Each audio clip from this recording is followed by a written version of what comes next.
তো as promised আমি আগের ব্লগেই বলেছিলাম যে আমাদের নেক্সট দুটো রাইড হতে চলেছে, তার মধ্যে একটা সাবান স্পেশাল হতে চলেছে যেখানে আমরা মহাদেবের জায়গায় যাব। তো আজ তো ওখানেই যাচ্ছি, যেহেতু আমিও জানি না অ্যাকচুয়ালি আমি এখন অবধি কোথায় যাচ্ছি। তো গ্রুপ ডিসাইড করেছে কোথায় যাচ্ছি, তো গ্রুপের সঙ্গে সঙ্গেই যাব। তবে এইটুকুনি জানি যে তারকেশ্বর ছাড়িয়ে কিছুটা যেতে হবে।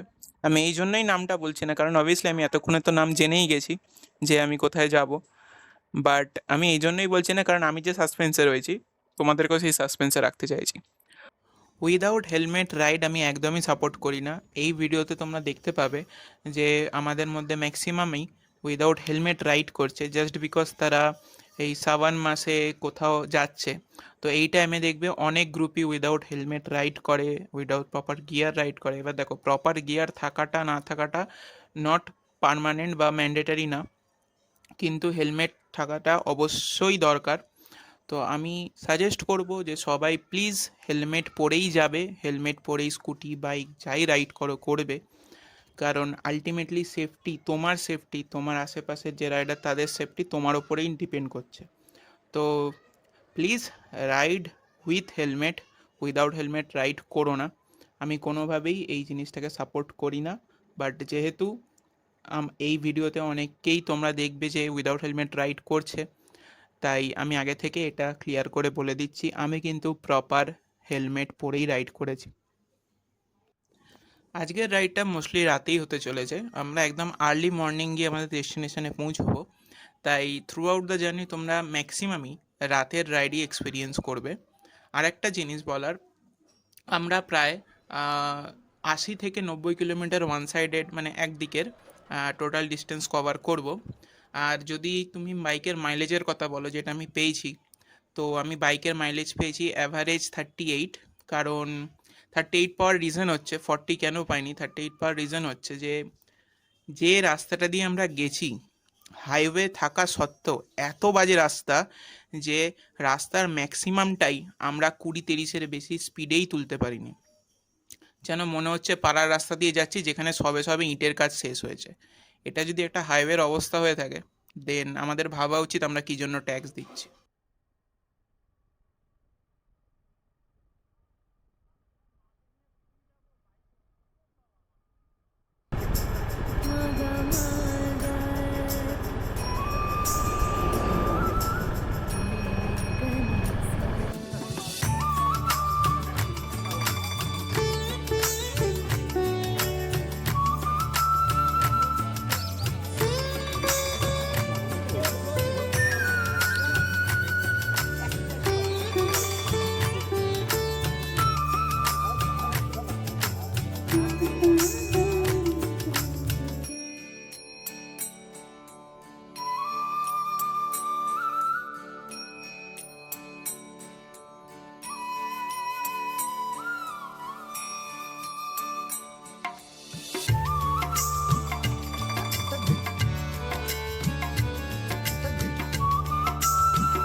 দেখো ভুলটা লেগে যাবে যেমন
আর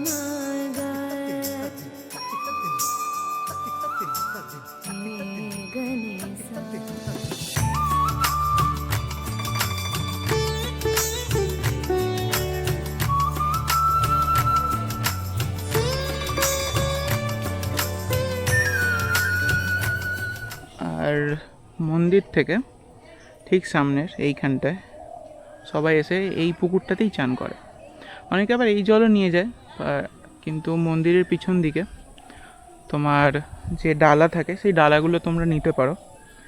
নর্মালি ডালার প্রাইস ওই 50 টাকা থেকে শুরু হচ্ছে, 30 টাকারও ডালা রয়েছে, কিন্তু সেখানে জল ইনক্লুডেড থাকে না। 50 টাকার ডালায় জলটা ওরা দিয়ে দেয়। বেসিক্যালি জল, একটা আকন্দ ফুলের মালা, কিছু বেলপাতা আর হচ্ছে মিষ্টি থাকে। এটা 50 টাকার ডালা। এবার তুমি তোমার মতন করতে পারো। অনেকে ডাবের জল দিচ্ছে, অনেকে আরও ফুল দিয়ে সাজিয়ে দিচ্ছে। তো তোমরা তোমাদের মতন প্রসাদ বাড়িয়ে পুজো দিতে পারো। পুজো খুব শান্তিতে হয়। হ্যাঁ, এখানে একটা টোকেন সিস্টেম হয়েছে।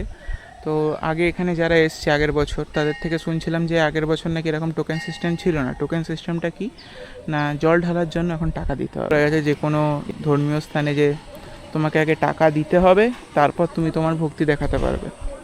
তো যাই হোক, টিকিটের মূল্য 10 টাকা। হয়তো তোমরা যদি এবার এটাকে অন্যভাবে দেখো যে হ্যাঁ, মন্দিরটাকে মেনটেন করার জন্য তো একটা কস্ট তুলতে হয়, তো সেই হিসেবে নিচ্ছে। ঠিক আছে, মানা যায়। কলকাতার মোটা মহাদেব মন্দির সম্বন্ধে সবার জ্ঞান রয়েছে, আশা করি সবাই জানো।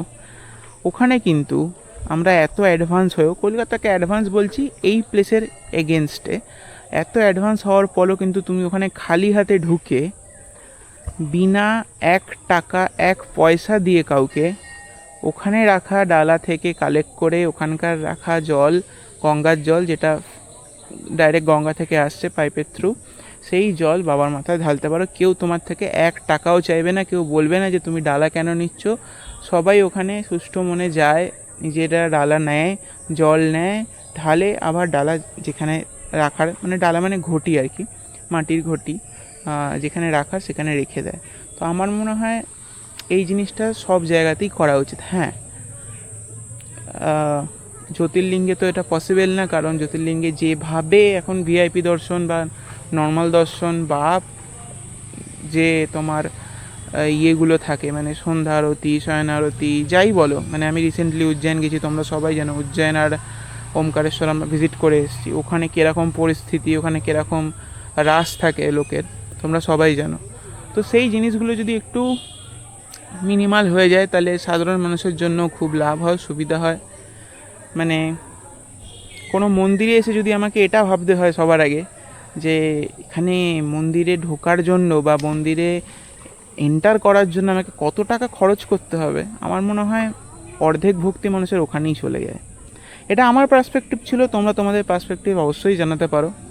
এটাই ছিল তোমার পুরো এই ট্যুরটা। একটা উইকেন্ড বাইক রাইড তোমরা করতে পারো, এখানে আসতে পারো। খুব শান্ত পরিবেশ, শান্ত পরিবেশের মধ্যে একটা মন্দির রয়েছে। মন্দিরটা এখান থেকেই দেখতে পাবে তোমরা, মানে মন্দিরটা এখান থেকেই দেখা যাচ্ছে আর কি। তো এই পুকুর, দেন আমি একটু মন্দিরের পিছনের দিকটায় রয়েছি। এই সাইডে তোমার শ্মশান ঘাট রয়েছে, আর এই সাইডে মন্দিরটা রয়েছে।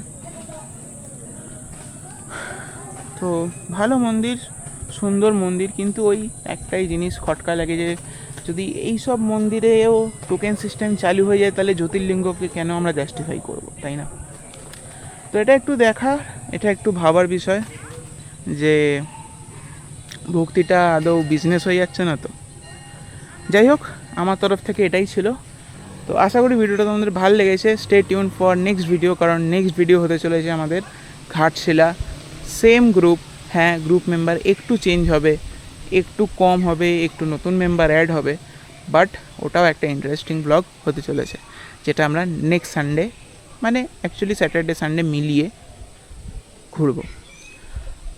তো টাটা।